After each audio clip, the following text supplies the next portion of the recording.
It was 11:47 p.m. when 24-year-old Ethan Brooks received a notification on his old radio scanner. The device had been sitting untouched on a shelf for years. Yet tonight, it turned on by itself. A crackling voice emerged from the speaker. "If anyone can hear this, do not let them find the key." Then silence. Ethan frowned. The signal didn't sound like a normal radio broadcast. It sounded desperate. A few seconds later, another message arrived. Coordinates: 41.903, 12.496. The transmission ended. Ethan typed the numbers into his laptop. The coordinates pointed to an abandoned train station outside town. Curious, he grabbed a flashlight and left. He had no idea this decision would change his life forever. Rain fell heavily as Ethan arrived at the station. The place had been closed for nearly 20 years. Broken windows stared like dark eyes into the night. Inside, rusted benches lined the platform. Then Ethan noticed something strange. Locker 17. Unlike everything else, it looked untouched. A small piece of paper was taped to it, written in faded ink. For the listener. His heartbeat quickened. The locker wasn't locked. Inside sat a small metal box. And a photograph. The photo showed 3 people standing beside a radio tower. Someone had crossed out one of their faces with a black marker. On the back was a single sentence. He was never supposed to exist. The next morning, Ethan searched local archives. Eventually, he found the photo. The crossed-out man was Dr. Samuel Hayes, a communications engineer. Official records claimed he died in a laboratory accident in 1998. But something didn't add up. Every article about the accident had disappeared after a few months, almost as if someone wanted people to forget. Then, Ethan discovered an old forum post. The author claimed Dr. Hayes had uncovered a secret signal buried beneath radio frequencies, a signal that didn't come from any known source. Many dismissed the claim as nonsense. But before the account vanished, it posted one final message. The signal is listening.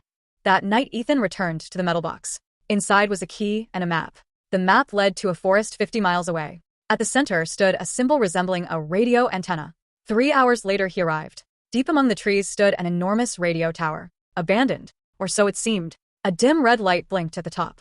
Someone was powering it. The gate hung open. As Ethan stepped inside, his radio scanner suddenly came alive. Static screamed through the speaker. Then a voice whispered, "You came."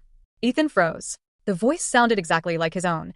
Beneath the tower, he discovered a hidden staircase. At the bottom was a control room. Dust covered everything, except one desk. On it sat a recorder. Ethan pressed play. A man began speaking.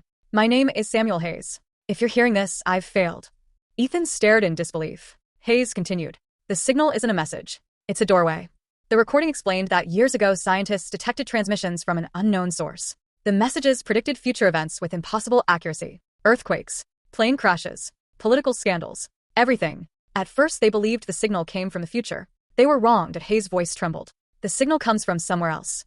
According to him, the more researchers listened, the stranger things became. People reported hearing their own voices. Others saw shadow figures standing in empty rooms. Some vanished entirely. Eventually the project was shut down. Officially.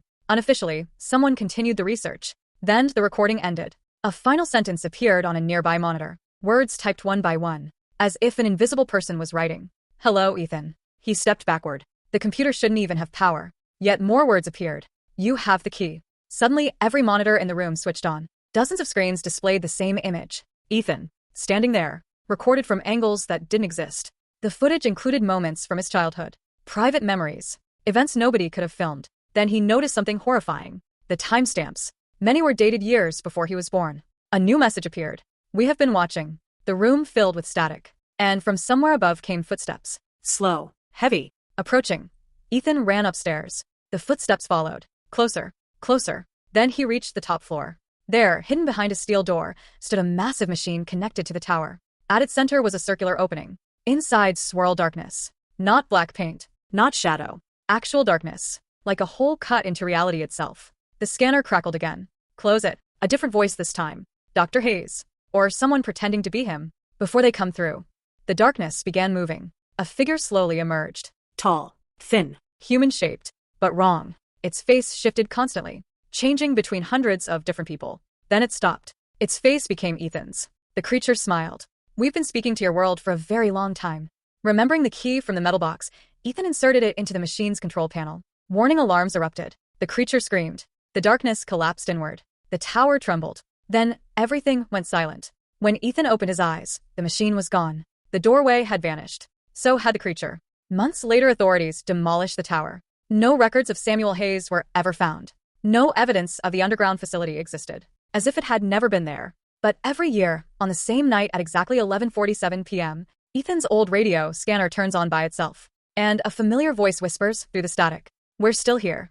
The tower shook violently. Lights exploded overhead. The creatures stepped closer.